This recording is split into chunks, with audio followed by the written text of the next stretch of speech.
एक मोर्चा संभाजीनगरमध्ये काढला. आपले बरेचसे मंडळी आपण तिथे गेलो होतो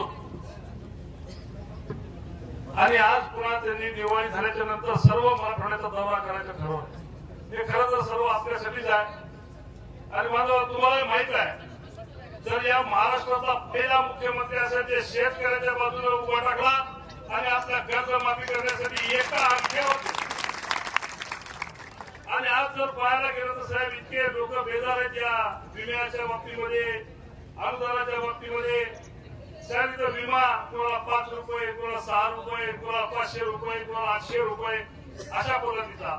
आणि ते पण विमा द्यायचा कोणाला त्याचे ठराविक कंपनी ठरलेल्या मोकळा का विमा करत नाहीत. पण सगळ्यासाठी मोकळा करतात, जे होईल ते होईल.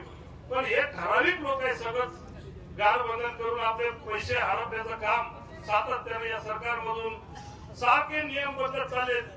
एका विभागात आहे विमा तर एका विभागात नाही. एका गावामध्ये आहे तर एका गावामध्ये एका 11 रुपये मिळतात तर एका 11,000 रुपये मिळतात.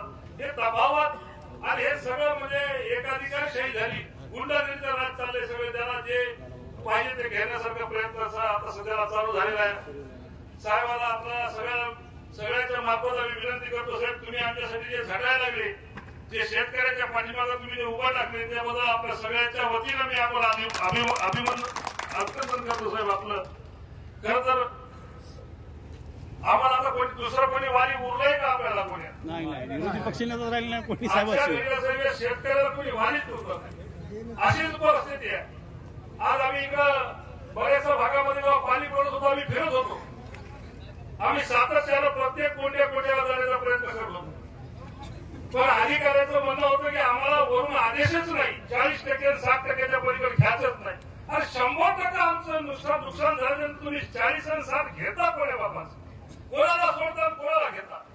खूप भांडून पाहिलं. पण आता काय वरून यायला दबाव आल्यानंतर हे तरी काय करणार? आणि अशी परिस्थिती आता सगळीकडे जवळपास उद्भवलेली आहे. त्या बाबतीमध्ये बरंच काही होत आहे. पण आपल्याशी हितगुज करायला साहेब आहेत आणि जे काही आपल्याला पुढं हे सगळे मोर्चे असतील किंवा हे अनुदान आपल्याला आपल्या घरापर्यंत प्राप्त होईपर्यंत आपल्याला हे लढा लढावा लागणार आहे. आणि त्याच्यासाठी उद्धव साहेब आपला साथ घालायला आले, ते आपल्याला मदत करायला. पण आपण त्यांच्या सोबत पाठीमागे आहोत का नाही? आपल्याला तेवढ्या जोरात प्रमाणामध्ये आपल्याला काम करावं लागेल, मोर्चे करावं लागतील, याला धरणे धरावं लागेल, त्याच्या ऑफिसच्या बाहेर जाऊन बसावं लागेल. आणि जोपर्यंत आपल्या खात्यामध्ये रक्कम वर्ग होत नाही तोपर्यंत आपल्याला हे लढा चालू ठेवावा लागेल. बांधवांना तरच होईल.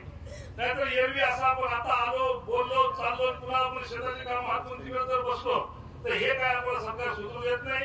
तुम्हाला माहिती आहे पॅकेज कसं आहे. आताच्या घडीला तरी असं दिसते की हे कोपराचं गुळ आहे, हे काय चाकळा कोणाच्या नावाची काय फेकून द्यायचं ना, अशीच परिस्थिती आहे. हे लबाडाचा अवतार होय, खाल्ल्याशिवाय काय आपल्याला खरं होत नाही. आणि ते खाऊन घ्यायचं असेल, ते जर आपल्याला वाढण्याला जर भेटवायचं असेल तर आपल्याला खूप मोठ्या प्रमाणात झटावं लागेल. आणि आपण सगळेजण झटशाल अशी अपेक्षा व्यक्त करतो. आणि मी पुढच्या आपल्याला हितगुज करण्यासाठी